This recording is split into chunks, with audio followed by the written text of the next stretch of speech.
Borivali police ने 17 बांग्लादेशी नागरिक को किया गिरफ्तार। फर्जी जन्म प्रमाण पत्र, आधार कार्ड और पासपोर्ट बरामद किया गया। मुंबई की बोरीवली पुलिस ने अब तक का सबसे बड़ा बांग्लादेशियों के 17 लोगों को गिरफ्तार किया है, जो मुंबई में अवैध रूप से बिना वीजा पासपोर्ट के रह रहे थे। इन 17 बांग्लादेशियों के पास से फर्जी जन्म प्रमाण पत्र, आधार कार्ड, पासपोर्ट और कई तरह के डॉक्यूमेंट बरामद किए गए हैं। ये सभी आरोपी भारत का फर्जी डॉक्यूमेंट बनाकर विदेश जाने की फिराक में थे। मुंबई पुलिस के जोन 11 के डीसीपी अजय कुमार बंसल ने बताया कि अब तक की ये सबसे बड़ी कार्रवाई है। एक साथ 17 बांग्लादेशी नागरिकों को बोरीवली पुलिस ने पहली बार पकड़ा है। बोरीवली पुलिस के एटीसी के अधिकारियों को जानकारी मिली थी कि कुछ बांग्लादेशी बोरीवली में घूम रहे हैं। जानकारी मिलने के बाद पुलिस ने तीनों लोगों को हिरासत में लेकर जब जांच की तो पता चला कि नाला सोपारा और विरार में इलाके में भी कुछ बांग्लादेशी हैं, जिसके बाद बोरीवली पुलिस ने 4 नाला सोपारा और विरार से 10 बांग्लादेशियों को गिरफ्तार किया है। पुलिस ने टोटल 17 बांग्लादेशी नागरिक को गिरफ्तार किया है। पुलिस को इन बांग्लादेशियों के पास से फर्जी आधार कार्ड, पासपोर्ट, पैन कार्ड और जन्म प्रमाण पत्र और भी कई डॉक्यूमेंट बनाकर रह रहे थे। जांच में पता चला कि इनके बीच का एक आरोपी है जो बहुत पहले से भारत में रह रहा है और वह एजेंट का काम करता है। उसी ने सभी को भारत में बुलाया था, जो सभी भारत के पासपोर्ट के जरिए विदेश भेजने की तैयारी में था। पकड़े गए आरोपियों का नाम सुमन मोमिन सरदार, उम्र 31 वर्ष, उमर फारूक मुल्ला, उम्र 27 वर्ष, सलमान अयूब खान, उम्र 34 वर्ष, बोरीवली से, अतीकुल अकीलुद्दीन मुल्ला 23 वर्ष, सैदुल सफर अली गामन 27 वर्ष, मुश्ताक अली कुतुबुद्दीन तरबदार 22 वर्ष, मसूद राना इद्रिस गाजी 22 वर्ष नाला सोपारा से और रहीम उद्दीन मंडल उर्फ रहीम उद्दीन मुल्ला 32 वर्ष, रोनी सफ़ीकुल शेख उर्फ रशीद उल इस्माम मुनीर होलादार 22 वर्ष, इनामुल कमल सरदार 22 वर्ष, मसूद राना इद्रिस गाजी 22 वर्ष, रिपो रोमी ढाली 34 वर्ष, मोनीरुल मोहम्मद मुल्ला 25 वर्ष, आरिफ शौकत विश्वास 25 वर्ष, मसूम बिल्ला अशरफ मंडल 25 वर्ष, दिलावर इद्रिस गाजी 23 वर्ष, रब्बी कजल मंडल 25 वर्ष को विरार से गिरफ्तार किया गया है। जांच में यह भी पता चला है कि मुंबई से कुवैत जाने वाले थे। वीजा लेने के लिए ये तीनों बोरीवली में आए हुए थे। फिलहाल और कितने बांग्लादेशी मुंबई और आसपास के इलाके में रहते हैं और फर्जी डॉक्यूमेंट कहां से बनाए हैं, इन सभी चीजों की जांच बोरीवली पुलिस कर रही है।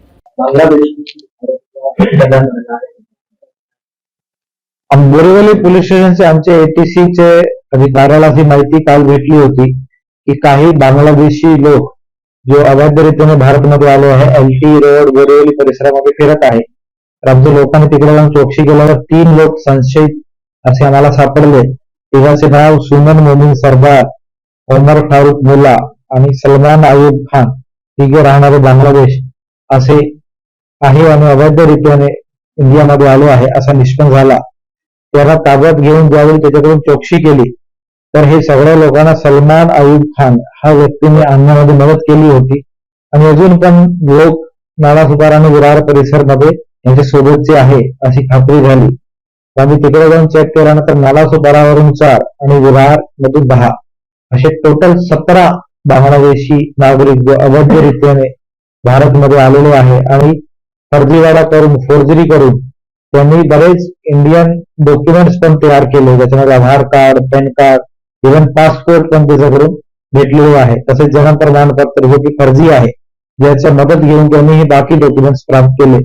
तसेच त्याच्याकडून बांगलादेशी करन्सी आणि बांगलादेशचे पण त्याचे काही डॉक्युमेंट्स वगैरे पोलिसांनी सापडलेले आहेत। कुठला मार्ग वापरला आहे आणि हा जो कागदपत्र बनवण्यात आलेला आहे शासनाच्या केंद्रामधून बनवलेला आहे किंवा स्वतःचा हे आता आम्ही सगळा तपास करत आहोत। याच्यामध्ये आतापर्यंतची चौकशीमध्ये सलमान अयूब खान हा मुख्य दिसतो, पण हे डॉक्युमेंट्स त्यांनी कशा बनवलेले, कोणी त्याच्यामध्ये मदत केलेली आहे, काही एजंट इन्व्हॉल्ड आहे का किंवा काही इतर काही कॉन्स्पिरसी आहे, ते सगळं आम्ही तपास करत आहोत। एका व्यक्तीकडून किती पैसे तो व्यक्ती पण बांगलादेशीचा आहे, सलमान अयूब खान। तो राहणारा जिल्हा सतखीरा बांगलादेश, सतखीरा नावा बोला आहे। आता त्याची काय डिलिंग होती ते अजून आम्ही सगळा तपास करत आहोत। आजच आम्ही त्याची पोलीस कस्टडी घेतली आहे सगळ्यांची।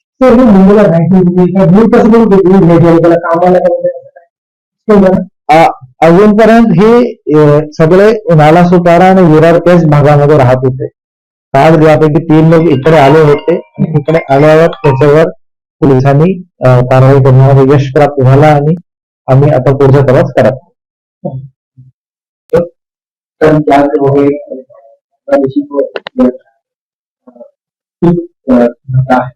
आ, हमारे बोरीवली पुलिस स्टेशन के एटीसी अधिकारियों को कल ऐसी इंफॉर्मेशन मिली थी कि एलटी मार्ग बोरीवली हद में कुछ लोग जो बांग्लादेशी हैं वो घूम रहे हैं. तो जाते चेक किया तो वहां पर 3 लोगों को संशयित मिले जिनको काबू में लिया. उन 3 लोगों को जब काबू में लेकर चौकसी किया तो ऐसा पता लगा कि वो तीनों बांग्लादेशी नागरिक और अवैध तरीके से भारत के अंदर आए हुए हैं. इन तीनों के नाम सुमन मोमिन सरदार, उमर फारूक मुल्ला और सलमान अयूब खान, ऐसे 3 ये आरोपी थे. इनसे चौकसी करने पर ऐसा समझ में आया कि इनके साथ के कुछ लोग नाला सुपारा और विरार हद में भी हैं. तो वहां चेक करने पर नाला सुपारा से 4 और उसके बाद विरार से 10, ऐसे टोटल 17 बांग्लादेशी नागरिक जो अवैध तरीके से भारत में आए थे. और इन्होंने भारत के डॉक्यूमेंट्स भी कुछ फर्जी तैयार करने में इन्होंने सक्सेस प्राप्त की थी. इनको अरेस्ट किया है बोरीवली पुलिस ने.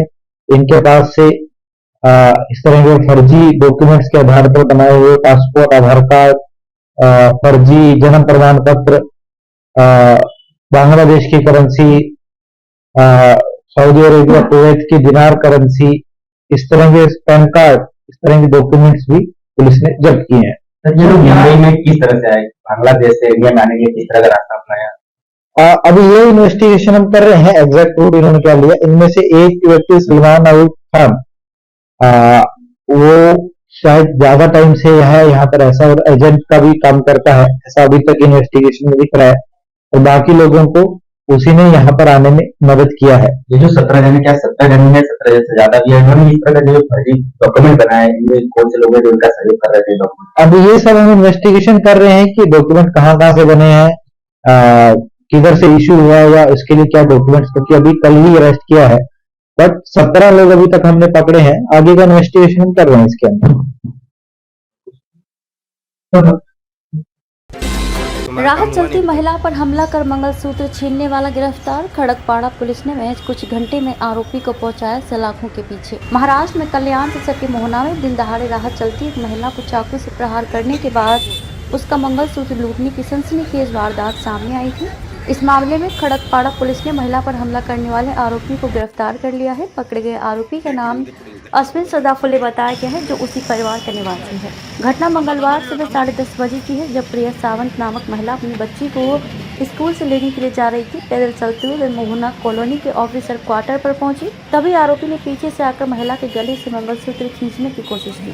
जब महिला ने इसका विरोध किया और शोर मचाना शुरू किया तो बदमाश ने उसके पास मौजूद धारदार चाकू से महिला पर कई प्रहार कर दिए. उसके बाद गले से मंगलसूत्र झपटकर वे फरार हो गया. हमले में बुरी तरह घायल प्रिया सावंत के शरीर पर कई जगह गंभीर चोट लग गई. महिला को पहले तो कल्याण के रुक्मणीबाई अस्पताल में भेजा गया, लेकिन हालत नाजुक होने के कारण डॉक्टरों ने महिला को कलवा के छत्रपति शिवाजी महाराज अस्पताल में रेफर कर दिया है, जहां फिलहाल महिला का उपचार चल रहा है. उधर खड़कपाड़ा पुलिस की टीम ने महज 6-7 घंटे के भीतर हमलावर अश्विन सदाफुले को गिरफ्तार कर सलाखों के पीछे पहुंचा दिया है.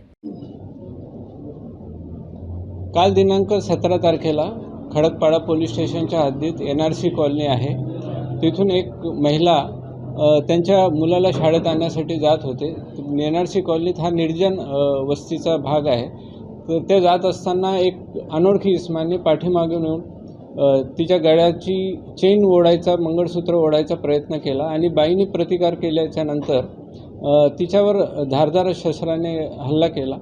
तिच्या मानेवर, पोटावर वार केलेले आहे.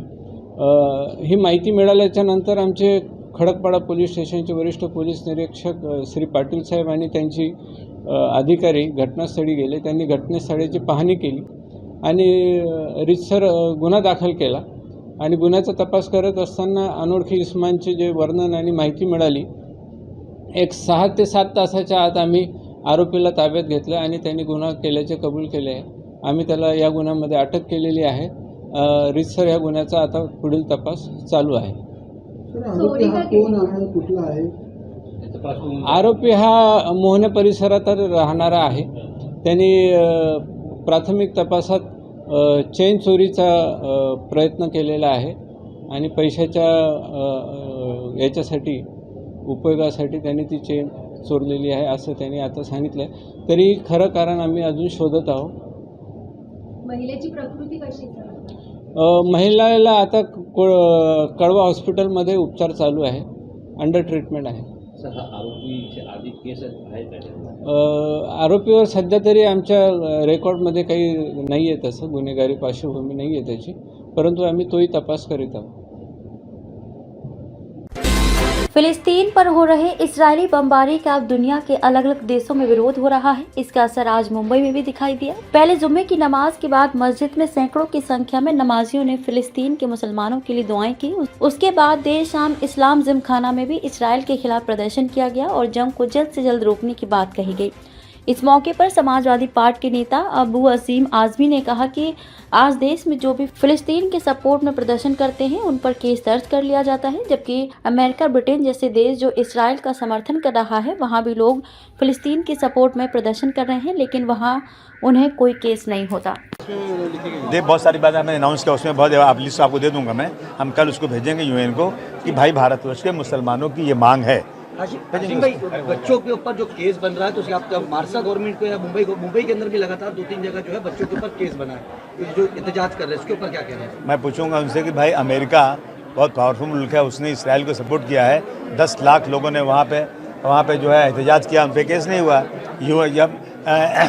यूके के अंदर लाखों लोग निकल रहे हैं, दुनिया में बहुत सारे लोग एहतजाज कर रहे हैं. ये हमारा भारतवर्ष क्यों चमचागिरी में लगा हुआ है इसराइल के, कि अगर इसराइल के खिलाफ कोई आवाज़ उठाएगा तो उन पर केस किया जाएगा. मैं समझता हूँ कि ये एक हुकूमत की बहुत बड़ी जो है ज़्यादती है, ये इसको हुकूमत को नहीं करना चाहिए. तो क्या अब इस मुल्क में हिमायत करने का भी हक छीन गया है मुसलमानों? नहीं, मुझे लगता है कि अनडिक्लेयर यहाँ पे इमरजेंसी लग चुकी है. मैं समझता हूँ कि जब भी पाकिस्तान में, बांग्लादेश में, दुनिया में कहीं भी मंदिरों के साथ में या हिंदू भाइयों के साथ में कुछ हुआ है तो हमारी सरकारों ने हमेशा एहतजाज किया है, अपना एहतजाज दर्ज किया है. उनकी फॉरेन मिनिस्ट्री में जा कर के उनके लोग सड़क पे उतरे हैं. आज हमारा जो रिश्ता है फ़लस्तीन से वो कोई दिखावटी नहीं है. हमारा रिश्ता फ़लस्तीन से आज से नहीं, आदम अलैहिस्सलाम के ज़माने से है. और उस मस्जिद, वो हमारी मस्जिद जो है ना, कुरान शरीफ में लिखा हुआ है कि 3 मस्जिदों की ज़ियारत, उसमें ये मस्जिद अक्सा है. वहाँ नमाज़ पढ़ने का 500 से 1000 गुना ज़्यादा सवाब मिलता है. हर मुसलमान को वहाँ जाना चाहिए, उसके लिए करना चाहिए. उस मस्जिद पे, उस फ़लस्तीन पे जो है, जो कब्ज़ा हुआ है, वो जो जिस तरह से कब्ज़ा किया है, मैं समझता हूँ वो बर्दाश्त के काबिल नहीं है. 1947 में फ़लस्तीन एक आज़ाद एक हुकूमत थी, एक आज़ाद देश था. उसके बाद जानबूझ करके वहाँ ला के बसा दिया गया और रोज़ाना फ़लस्तीनियों के साथ जुल्म हो रहा है, रोज़ाना जुल्म हो रहा है और दुनिया देख रही है. यूएन क्या कर रहा है? देखने ना किस तरह से अस्पताल पे बम मार दिया गया. और इस 70 सालों में कितनी बार वहाँ पर इसराइल ने हमला किया है, रोज़ाना उनकी ज़मीनें हड़पते जा रहे हैं. मैं समझता हूँ इसके लिए मैं नहीं बल्कि दुनिया के सारे इंसाफ पसंद लोग इसकी आवाज़ उठाना चाहिए.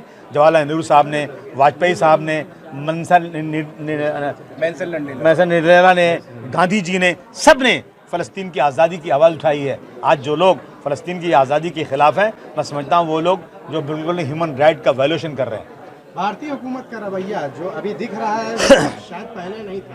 अब जो दिख रहा है वो रवैया शायद अब जैसा होना चाहिए मजलूमों के साथ वैसा तो नहीं हो रहा है. देखिए, मैं कह रहा हूँ ना कि अगर हमने एक थोड़ा सा फ़लस्तीन के फेवर में सिर्फ आवाज़ और दुआ के लिए प्रोग्राम बना रहे हैं तो पुलिस परेशान कर रही है कि केस लेंगे. भाई क्यों केस लेंगे भाई? आप क्यों केस? हम क्या अपने मस्जिद के लिए आवाज़ नहीं उठा सकते? बाबरी मस्जिद की जगह पर मंदिर बन गया और उनके वहाँ से उसके जज्बात थे, उन्होंने मंदिर बना लिया. और अगर मैं अपनी मस्जिद के लिए आवाज़ उठाऊं तो मेरे साथ जुल्म होगा. मैं समझता हूं ये अगर ये इस तरह किया जाएगा, मैं समझता हूं फिर ये इस देश से जमहूरियत का खात्मा हो चुका है और डिक्टेटरशिप आ चुकी है देश के अंदर. हाशिम भाई, ये बताइए कि इंडियन गवर्नमेंट जो अपना स्टैंड क्लियर नहीं कर पा रही, क्योंकि फॉरेन मिनिस्ट्री का अलग स्टेटमेंट आ रहा है और प्राइम मिनिस्टर का अलग स्टेटमेंट आ रहा है, तो इंडियन गवर्नमेंट जो अपना स्टैंड नहीं क्लियर कर पा रही. नहीं, इंडियन गवर्नमेंट जो है बिल्कुल स्टैंड क्लियर नहीं कर पा रही. और अफसोस की बात है कि यहाँ से नाचने वाले जा रहे हैं, वहाँ पर गाना गाने नाचने जा रहे हैं. यहाँ से कुछ मीडिया के लोग जा करके वहाँ चमचागिरी कर रहे हैं, अस्पताल में बैठकर वहाँ से गलत रिपोर्टें भेज रहे हैं और जो है ये इसराइल के फेवर में बातें कर रहे हैं. मैं समझता हूँ कि हिंदुस्तान का नाम दुनिया में ख़राब हो रहा है. और अल जज़ीरा ने कहा है कि सबसे ज़्यादा फेक न्यूज़ हिंदुस्तान के मीडिया दे रही है. ये तो अफसोस की बात है ये जो हो रहा है. हाशिम साहब, आज पूरी मीटिंग में एक रेजोल्यूशन पास किया गया सबकी सर्वसम्मति से और